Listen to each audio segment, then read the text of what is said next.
This podcast is recorded at the University of Sydney's Camperdown campus, on the land of the Gadigal people of the Eora nation. They've been discovering and sharing knowledge here for tens of thousands of years. I pay my respects to elders past and present, and extend that respect to all Aboriginal and Torres Strait Islander people. Here in Australia, summer's already coming in hot. As in really, really hot. In 2024, many countries face their hottest year on record, and extreme heat can be incredibly dangerous for our bodies. If you're looking for ways for you and your loved ones to stay cool and safe this summer, the Solutionists can help with that. In our very first episode, I talked to Professor Ollie Jay, leading expert in heat and health at the University of Sydney, about how to reduce the effects of heat stress and how we can protect our most vulnerable people. In his pioneering thermal ergonomics lab, Ollie exposes people to extreme heat stress and tests the limits of what we can survive. Okay, so let's go and take a look at the climate chamber here in the thermal ergonomics laboratory.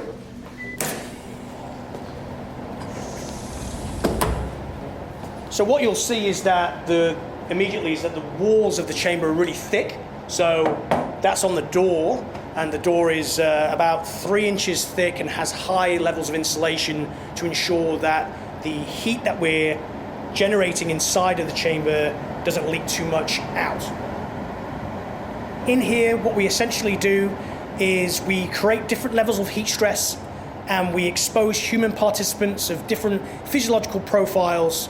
So elderly people, children, pregnant women, to these conditions to understand the way in which their body responds to extreme heat. Okay, so our participant, this is Jen. So Jen, would you like to hop onto the treadmill? Yep.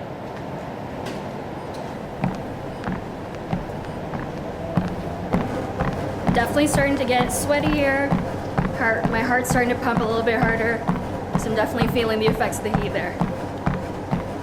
If we carried on exercising at this level for a prolonged period of time, what we'd expect to see is profuse sweating. And because it's humid in here, that sweat is really going to struggle to evaporate from the skin surface. At rest, Jen's heart rate was around about 55 beats per minute. As she gets progressively hotter and hotter and hotter, what we're finding is that the heart rate's getting higher and higher and higher. It might even be double what it was when she was thermoneutral and at rest.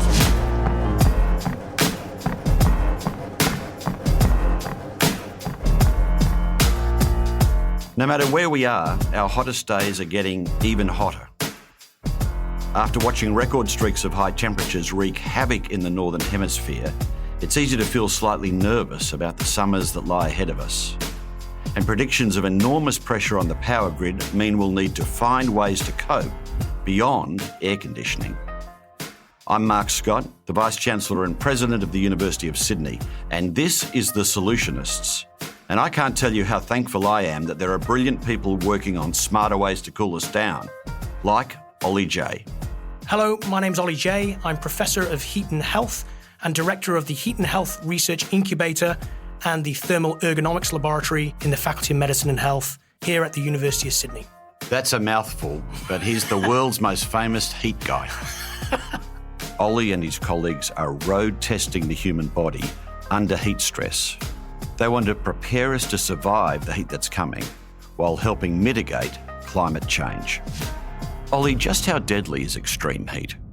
If we look at a variety of different natural disasters, every time and time again, we see that heat waves are responsible for more deaths than every other natural disaster, often combined. Now, of course, it's not a competition, but I think what it speaks to is the perilous nature of extreme heat. Why don't we think of heat waves being as deadly as that? Why do we think of other examples of natural disasters as being far more destructive than heat waves? I think the issue is that they're not visually dramatic events. So if we think of tsunamis with big waves crashing in, it makes compelling television images, cracks opening up in the ground when you have an earthquake. On a day of a heat wave, it will look very much like it does today. It's 20 degrees Celsius outside today. But visually, it'll look exactly the same if it's 45 degrees Celsius. And the people that are dying during heat waves are doing so predominantly outside of the gaze of the public. They're dying home, alone, isolated, often in circumstances that they won't be found for days and days later. So I think that probably contributes to people's tendency to maybe not think that heat is as dangerous as it actually is. We've seen the heat waves over the Northern Hemisphere summer, and it's had a very ominous feel to it. What will heat waves of the future be like, do you think? The types of heat waves that we'll see in the future in terms of their intensity, how long they last, how frequently they will occur, is really dependent on the carbon emission pathways that we commit to going into the future.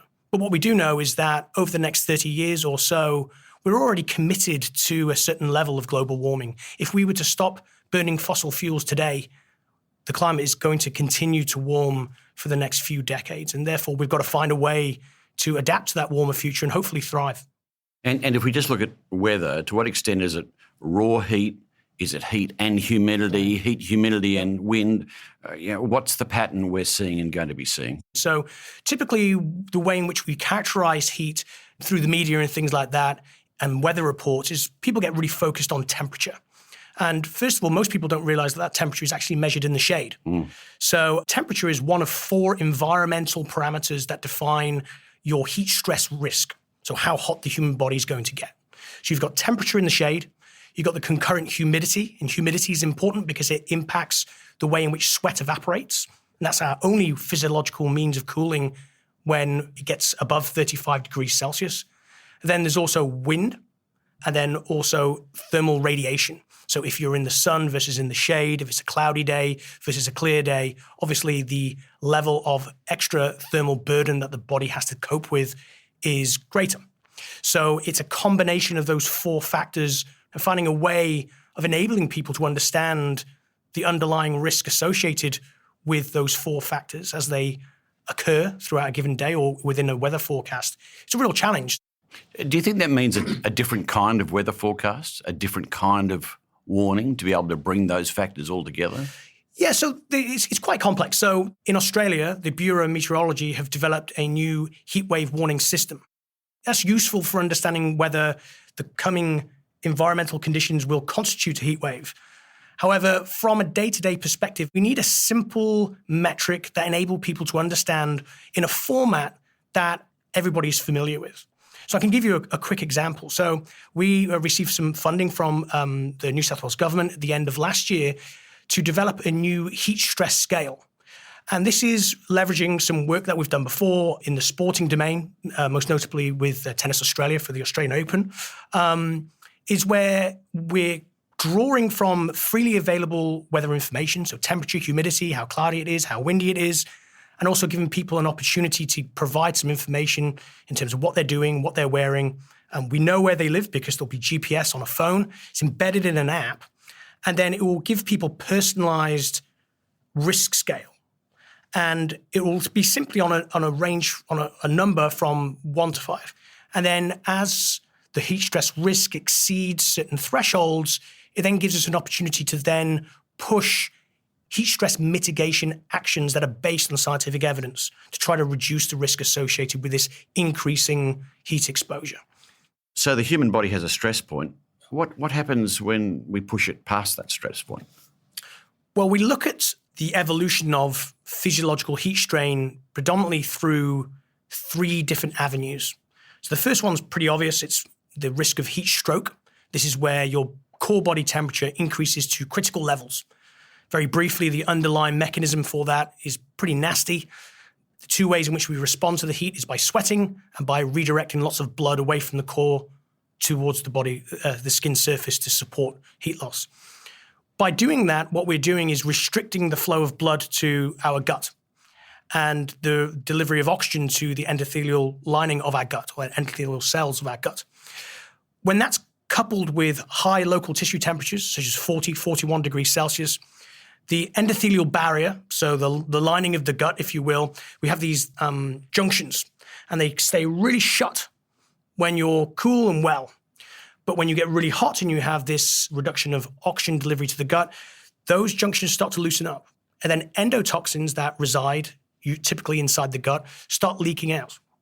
They enter the circulation. So you kind of poison yourself in a sense. Kind of poison yourself. You have a sepsis response that occurs, leads to mass coagulation, so blood clotting around the body, multiple organ failure, and then death.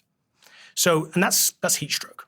But one of the things that's really important to keep in mind is that when we look at the mortality and morbidity literature, so people dying, people getting sick in heat waves, heat stroke is actually typically a minority of cases. Mm-hmm. So what else happens to you? Cardiovascular collapse is very common in people with underlying cardiovascular disease during heat waves. And I imagine if you have a pre-existing condition of, cardiovascular vulnerability, you're particularly susceptible. But could it happen to someone who really doesn't have a history of heart disease under these kinds of pressures? That's how their body could respond? It's going to be less likely. But what we do know is that there are people walking around with an underlying cardiovascular disease that haven't been diagnosed. And those are probably the people who are going to be at the greatest risk. The third way is through dehydration. So the other way in which we protect body temperature is through secreting sweat. If we don't adequately replenish those lost body fluids, then we'll get a fluid deficit, and then that will reduce our blood volume. That aggravates those other two problems. It will increase the rate at which we heat up.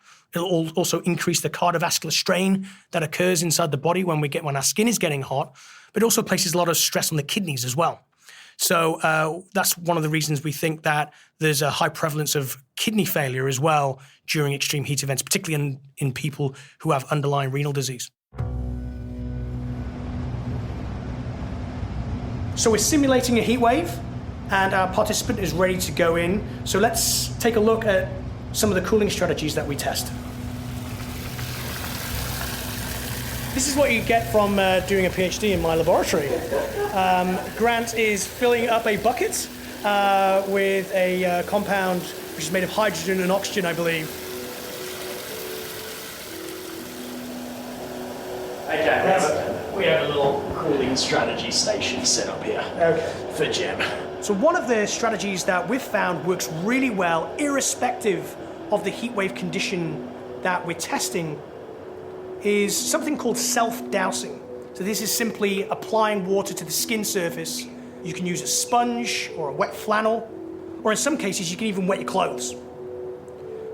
In this particular case, we use a water spray.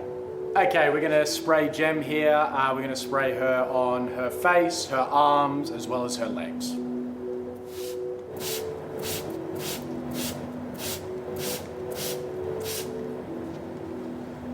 So Jem, how are you feeling after that? Much more refreshed. I can't. Another simple strategy that people can use is actually immersing their limbs in cold water. And we test the immersion of the feet. Your feet have a very high surface area to mass ratio. They're also highly vascularized. So it's a good opportunity to actually dump heat away from the body into cold water. So Jem, do you want to immerse your feet into the bucket of cold water that we have in front of us right now? So of course, we're not asking people to keep their feet in this water for hours on end. That will make their feet all wrinkle up, I would think, even though that's probably the last of your worries if you're exposed to a heat wave. So the protocol that we use is the feet are immersed for 10 minutes, and then they are taken out for another 10 minutes. So what we're also testing is simply just having a bag of ice, and it's progressively adding a bit of ice to that water to keep it cool, but also comfortable at the same time.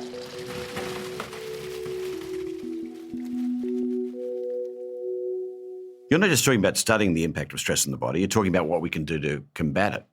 We've seen what we've seen elsewhere in the world. We've experienced some of this in Australia. Can you take me through the approaches that you're working on now to help us combat the impact of heat on human bodies? We're trying to identify what the optimal low-resource cooling strategies are for the most physiologically vulnerable people. So within the Heat and Health Research Incubator, nested within that, we have a laboratory, the Thermal Ergonomics Laboratory, and that houses a state-of-the-art climate chamber. And within that climate chamber, we can simulate heat waves of the past, heat waves of the present, heat waves of the future. So as long as we know what the temperature and the concurrent humidity of those events were, we can also simulate solar radiation with these lamps. We can moderate airflow in there as well to recreate these conditions. And then we recruit and expose under careful clinical guidance, of course. They know what they're getting themselves in for, right? Right. Hell on earth in Ollie Jay's lab. That's right. But we also carefully monitor them throughout as well, of course. And so we expose elderly participants, potentially people with coronary artery disease, to these simulated heatwave exposures.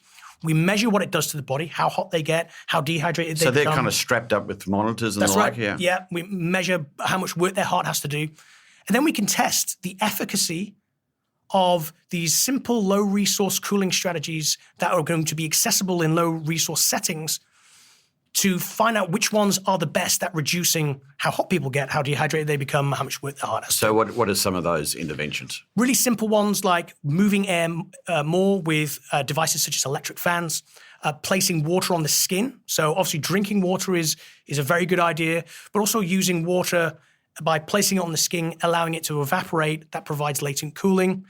Conductive cooling strategies such as cold ice towels wrapped around the neck, foot immersion in baths of cold water. So these are lots of different techniques. Do they all work as well under any of these circumstances? No, they don't. No, and this is really important as well. So we simulate different types of heat waves, and that's important because in some parts of the world we have very hot but very humid heat waves. There might be 39, 40 degrees Celsius and 50, 60% humidity. In other parts of the world, it could be very, very hot, 45, 46 degrees Celsius, maybe even higher, but typically that's accompanied by low humidity. Now, to give you an example of why this is a really important factor to differentiate is that if we use the example of electric fans, what we find is that in hot, humid heat waves, fans are very effective at cooling people. They allow sweat that otherwise wouldn't evaporate, that just sits on the skin. It helps it evaporate and cool the body. In very dry heat waves, what's happening is that all of that sweat evaporates anyway. Plus, we're adding extra heat to the body because the temperature of the air is hotter than the body, so you're forcing extra heat into the body. And what we found under those circumstances is that it doubles the rate at which you heat up. It doubles how much work your heart has to do. It doubles your rate of dehydration.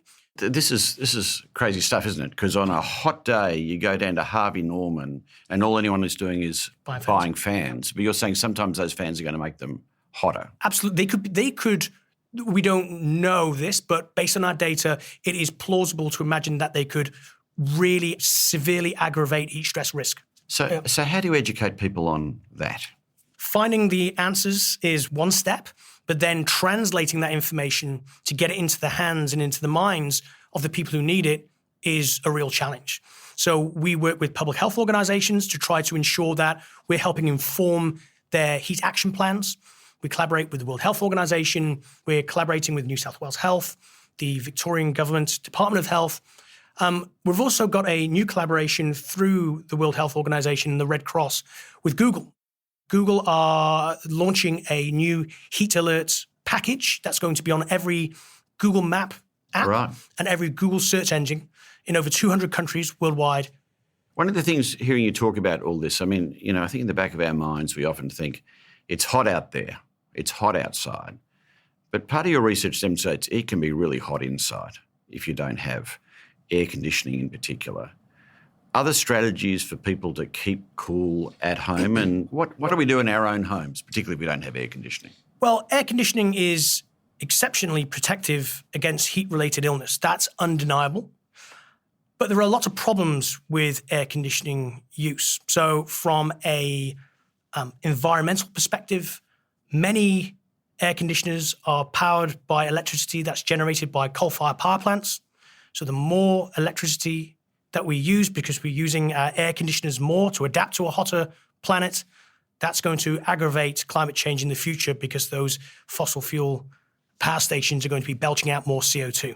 So we find ourselves locked in this vicious cycle whereby it's hotter, we're adapting by cooling more using our air conditioning units. If that electricity is generated by coal-fired power plants, generating more CO2, that then aggravates climate change and almost assures a hotter future. That's a very vicious cycle. It certainly is. And finding solutions to break that vicious cycle is really what we're all about. But the focus should be on cooling the person because it's the hot person in the hot environment that's the health problem. It's not the hot environment per se. When we know there's a child is sick and running a fever, cooling the room might be one thing, but you've got to be able to treat the child. That's right. The heat in the child, right? And you're saying more broadly for the community during, stressful moments of high heat, it's an individualised cooling strategy that we need to focus on. Yeah, particularly if we don't have access to air conditioning. So I don't want anybody listening to this thinking that I'm suggesting that air conditioning is not protective. Of course it is. It's incredibly protective. But it's also, there's lots of problems with air conditioning use, and also the most vulnerable often don't have access to it. Where we're also thinking about the 75% of Australians who do have air conditioning. And we're not suggesting that they shouldn't use it, but we want to find ways in which we can incentivize them to use it less without sacrificing how hot they feel. If you move air more in an indoor environment, the temperature at which you feel thermally uncomfortable, you feel too warm, is hotter. So you feel the same at 23 degrees Celsius with still air as you will at 27 degrees Celsius with air moving, because we're cooling the person instead of cooling the air. And we did an analysis where we tried to assess, okay, well, what are the potential energy savings here if everybody in Australia adopted this very, very simple strategy? And we estimate quite conservatively that we would have a 70% reduction in the electricity usage for cooling throughout the year. And cooling is the biggest electricity item on our electricity bills in the summer if you have air conditioning. So what you're saying is we may have air conditioning in our houses, but if we set up airflow in our house in the right way, then we'll only need the air conditioning when the temperature is much higher than it normally is. That's exactly right. So Ollie, in your lab, you have the ability to create different climatic environments very specifically, and some of it you're really focusing on specific places. You're recreating what it's like to live or work in a specific place. Tell us about how you do that. So the best example I can give you is some work that we've been doing that was funded by the Wellcome Trust, where we're looking at the heat stress conditions that workers in the ready-made garment factory industry in Bangladesh are exposed to. So particularly during the months of March to June, it's excessively hot in these areas. So through that project, what we did is we partnered with a ready-made garment factory in Dhaka. This is in collaboration with Griffith University. And we kitted out the factory across 3 levels with 65 temperature and humidity sensors for a year and a half. And we monitored the environmental conditions that they're exposed to. So heat, humidity. Heat, humidity. We also measured in certain spots airflow and radiation as well, thermal radiation. And so what we were able to do is get a full picture of the type of conditions that these people are working under. It's also important to keep in mind that the type of labor conditions that these people are exposed to are very different from what a lot of people in Australia might be familiar with. So they get paid on how much they produce as opposed to how much time they spend at work. And the number one thing that we do when we're exposed to the heat and we're physically active is that we slow down, because we reduce how much heat we're producing inside the body, and that helps maintain our body temperature within safe levels. So what we find is that some of these people are spending an extra hour, an hour and a half extra at work every day when it's hot in order to get paid the same amount. When you looked at the data, the heat sensors, the sensors produced, were you shocked by those conditions? Absolutely. Yeah, so the peak conditions that we registered on the hottest week were 40 degrees Celsius and 38% humidity. So 40 degrees Celsius is extremely hot, plus got to work for 8 hours, 10 hours under those conditions at a pace that enables you to get paid the amount that you would normally get paid on a cooler day. Really quite striking conditions. And so you take that data and then you recreate it in your lab? Yeah. So what we did then was said, okay, back to Sydney, let's recreate those environmental conditions. But it's not just enough to do the same environmental conditions. We have to create the same working tasks. We have to make sure that we're recruiting participants that have the same heat adaptation status. So then we systematically assess these different interventions, simple things. Air conditioning is not an option, but air movement, hydration strategies to find out which ones work the best at reducing how uncomfortable the participants felt, The rate at which they can work as well, which is a really important one. That was important not just for the workers, but also for the employers as well. Because what we want to be able to say to the employers is that by enabling your workers to take a 5-minute break or take a bit of time to drink some water, it's actually not detracting from their ability to perform their job, because they slow down anyway if they don't get the opportunity to do that. So that's the kind of solution that really should be able to scale, shouldn't it, in Absolutely. those kind of climates? And that is the key to the work that we do. It's really important that we come up with these scalable interventions that can be applied to the settings where people are most vulnerable.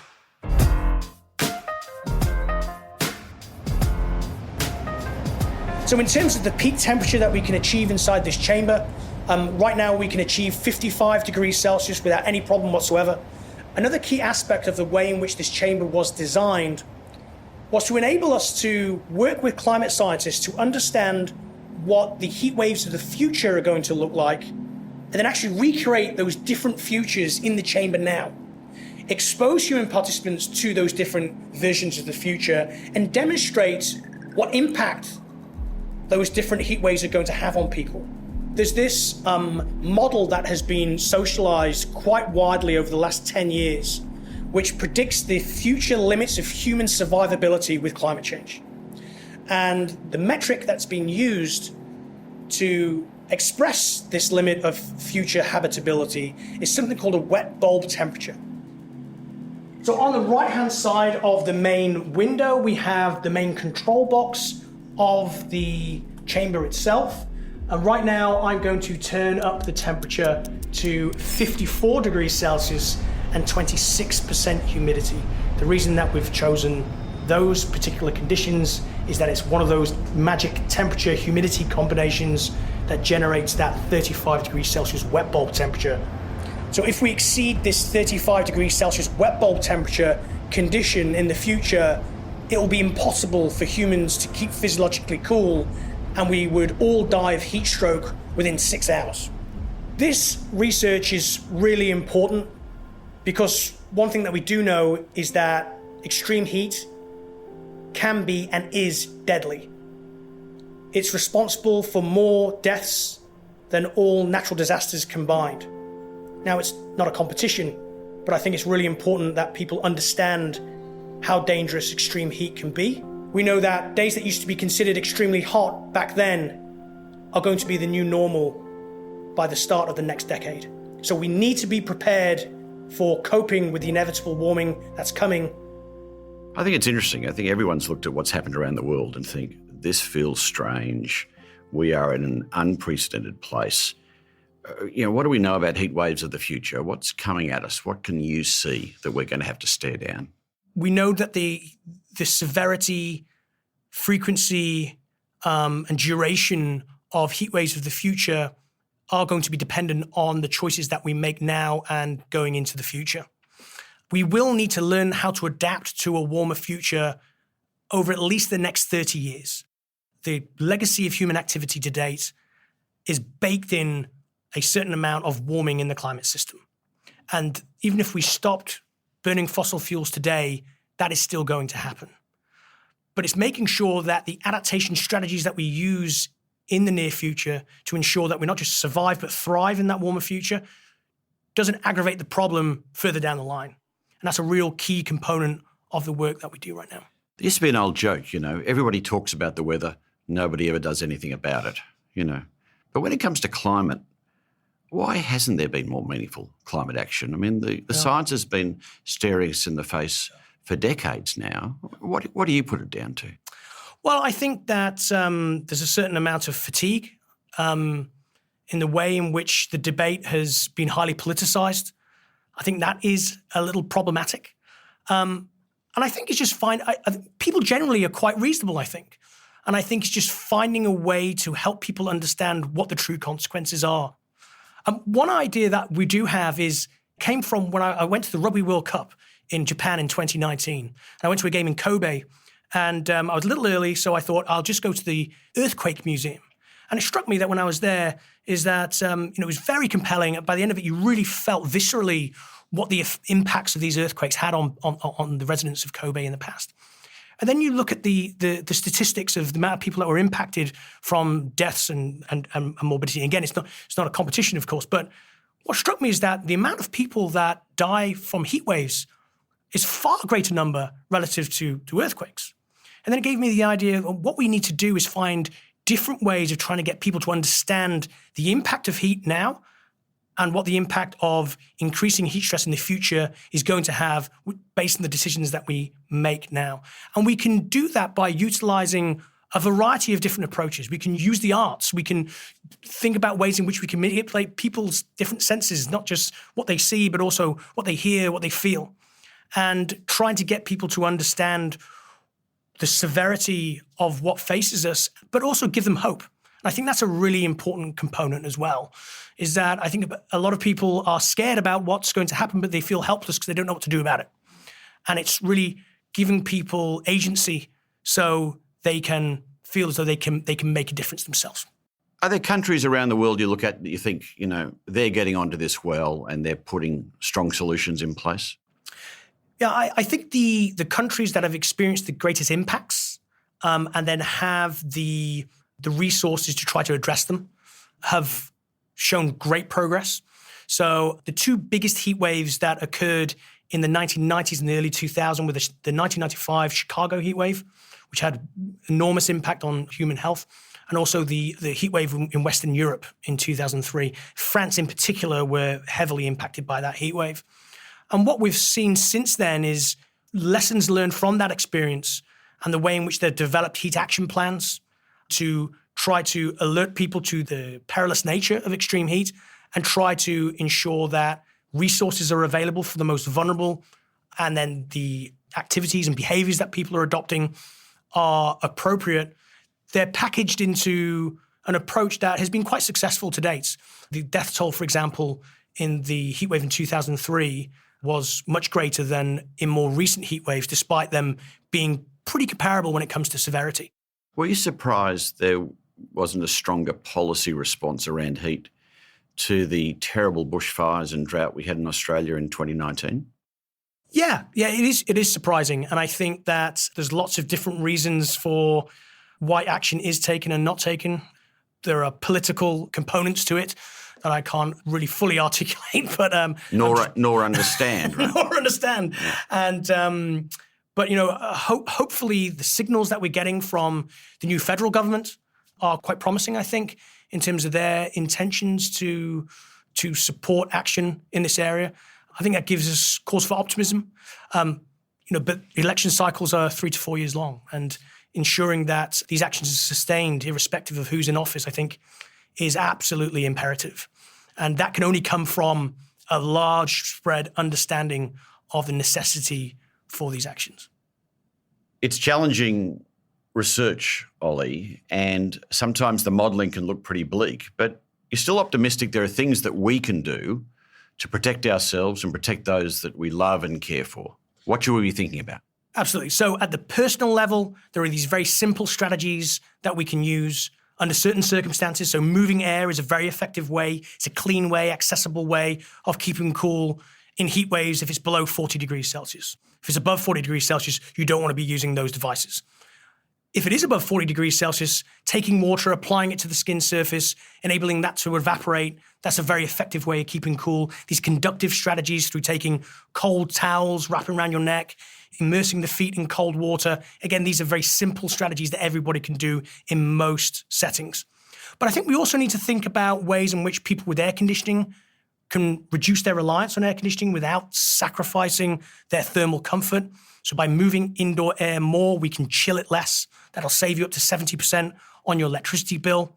Then if we're thinking further down the line, we need to be thinking about ways in which we can influence policy in terms of building codes to make sure that there's a minimum standard of the way in which houses are built so they have a minimum level of resilience from a perspective of things like insulation, the way in which glazing is installed, etc. And then at the landscape level is advocating for more green space, more blue infrastructure, and thinking about ways in which other sources of anthropogenic heat are extracted away from the places where people are occupying. So thinking about the way in which traffic is navigating its way through cities and things like this. It's interesting listening to you, Ollie.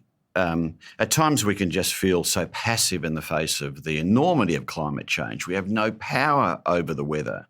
But you give us an enormous list of things that we can do to take as much control as we can, to look after ourselves as best we can, to look after our family and our loved ones, at the same time as we wait for the politicians to lead us and do the work that they need to do to take us to a safer world. Professor Ollie Jay, thanks for your groundbreaking research. Thanks for your energy. Thanks for your innovation. Thanks for being in the solutions business. Thank you, Mark. My pleasure. I'm Mark Scott, Vice-Chancellor of the University of Sydney, and a huge thanks to Professor Ollie Jay for his insights today. Ollie is Professor of Heat and Health and Director of the Heat and Health Research Incubator and Thermal Ergonomics Laboratory in the Faculty of Medicine and Health at the University of Sydney. Make sure you're following the Solutionists in your favourite podcast app so you never miss a chance to meet the brightest minds working to solve the most complex issues, the people who are making change happen. The Solutionists is a podcast from the University of Sydney, produced by Dead Set Studios.